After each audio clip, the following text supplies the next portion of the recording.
Now, the first thing with business succession planning, Jeff, is you need a plan. When's the best time to start doing that? The first day you open your business? Yes, as a matter of fact. Short answer. They often say that you should actually build your business with the intention of selling it at the very end. So that becomes a very integral part of the process. How important is succession? I mean, if you have kids, you might want to consider that. Yeah, that's if a they're factor. competent. If they're competent, if they actually want to buy into the business. Yeah. Dave had a situation he knows of. You know what? Actually, most of our clients are retired business owners, and so I've been through this 1,000 times. And one of the things, a good example is I had a client 5 years ago come to me and say, "Hey, I'd like to retire," right? And they didn't have a plan in place, so we had to start from the beginning and go through the whole process.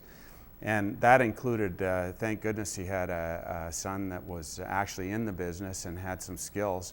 But the son and was keen, he was well, you know what, he needed a little bit of convincing. Yeah. Because he was pretty young, so it's a big commitment to take that on.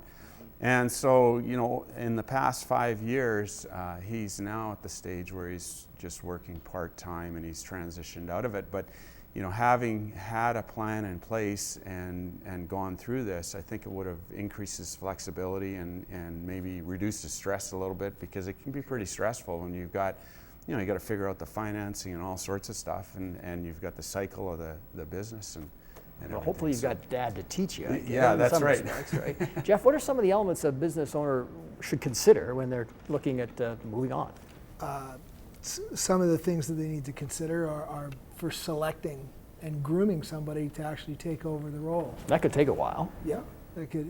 First part is finding them. The second part is training them. If they're not already involved, one of the other elements that's quite important is key employees.